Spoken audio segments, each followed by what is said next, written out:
Bonjour, nous sommes le mardi 7 janvier 2025 et nous continuons avec le CES toute cette semaine. Il y a pas mal de révélations sur tous les produits high-tech de différentes marques. Ici, nous verrons les Qualcomm, les nouveaux CPU ARM spécialement dédiés aux PC portables entrée de gamme, très abordables aux alentours de 500-600 euros ou 600 dollars puisque la parité maintenant euro-dollar est quasi parfaite. N'oubliez pas de vous abonner pour plus de news sur le monde de la high-tech ainsi que les bons plans également sur mon Twitter et en description sous toutes mes vidéos. Demain, mercredi 8 janvier à 8h, c'est le début des soldes d'hiver pour une durée de 4 semaines. Il y aura beaucoup de vidéos quotidiennes sur les bons plans, que ce soit les PC, les écrans, les télés et tout le monde de la high-tech. Alors, il y a quelques mois, ils avaient parlé, en ce qui concerne Qualcomm, de créer des CPU spécialement abordable pour les PC aux alentours de 600 euros, 600 dollars.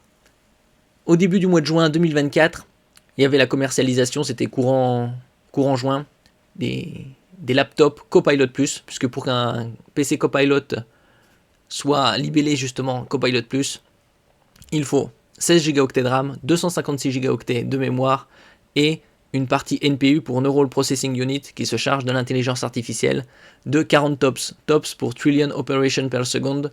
1 trillion c'est 1000 milliards, donc 40 000 milliards d'opérations par seconde. Ici, avec les nouveaux CPU de Qualcomm, labellisés Snapdragon X Platform, ils auront 45 TOPS, comme on peut le voir ici. Alors ici, vous avez Snapdragon X Elite avec les différentes déclinaisons. Plus les chiffres sont élevés, plus c'est performant. Il y a X1, 1 c'est pour la première génération, E c'est Elite, 7800, 80-100, 8400, et on voit les différentes fréquences.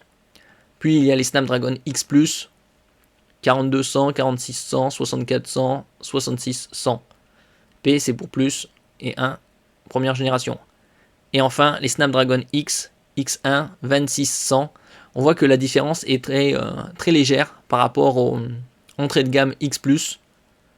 Le nombre de cœurs est le même. Le cache total, également 30 mégaoctets. En ce qui concerne la fréquence max, elle est légèrement plus basse sur les X1 à 3 GHz. Actuellement, ce sera 2,976. Bon, après, c'est micro détail. Il n'y aura pas de boost pour les simples cœurs.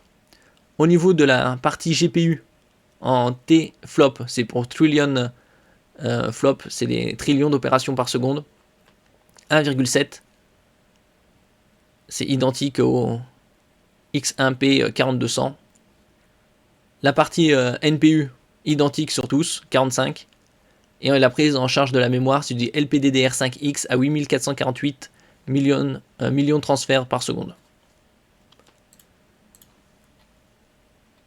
Et donc ces PC devraient arriver au courant du premier semestre.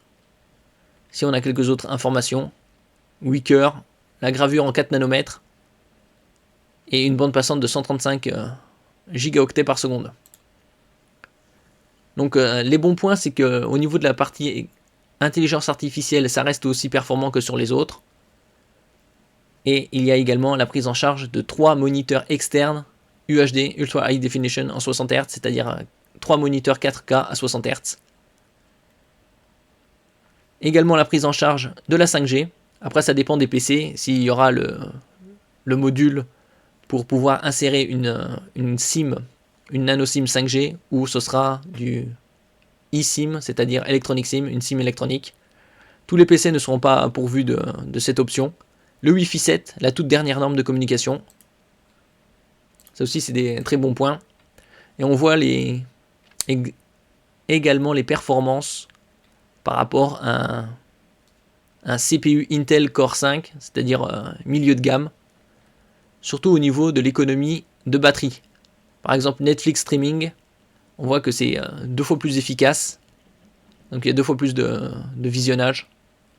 Un appel Teams, quasi aussi 100% de plus d'autonomie.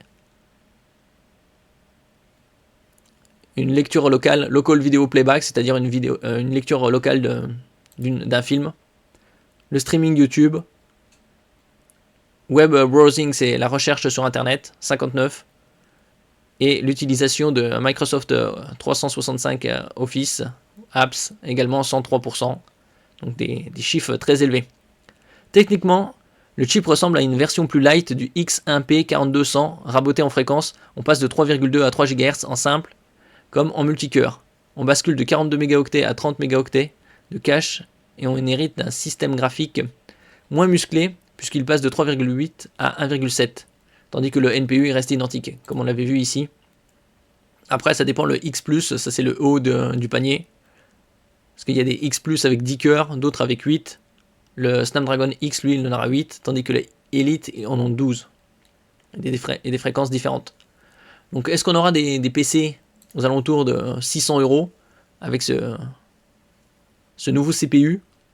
C'est très probable. D'un autre côté, les anciens modèles équipés de X Plus et X Elite seront de plus en plus abordables.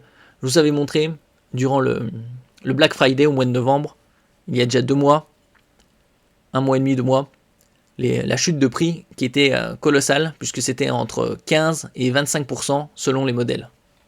Et on arrivait à avoir des laptops aux alentours de 1000 €. La mémoire reste soudée et inaccessible en LPDDR5 8448 jusqu'à 64 Go. Après, ça dépend des configurations, bien sûr. Le stockage est confié à un NVMe PCI Express Gen 4, donc qui permet d'avoir des débits jusqu'à 8 Go par seconde en théorique. Donc en pratique, c'est aux alentours en lecture de 7,4 et en écriture 7.1 pour les meilleurs. La prise en charge des normes UFS 4.0 et SD version 3.0 pour les solutions amovibles. Également une connectique 3 USB 4, justement pour pouvoir connecter ici 3 moniteurs 4K 60 Hz, 2 USB 3.2 Gen 2 avec des débits de 10 gigabits par seconde et un external USB 2. Enfin, le modem intégré est toujours aussi complet puisqu'il propose du Wi-Fi 7, donc dernière norme, Bluetooth 5.4 également, en plus d'une solution Snapdragon X65 pour de la 5G. Alors en revanche, la 5G, comme je le disais précédemment, ce ne sera pas obligatoirement sur tous les modèles. Cela ne veut pas dire que les machines à 600 € ou 600 $, hors taxe, auront droit à une solution 5G. Si le modem est présent, il ne sera pas forcément pris en charge par les constructeurs. Pris en compte, oui.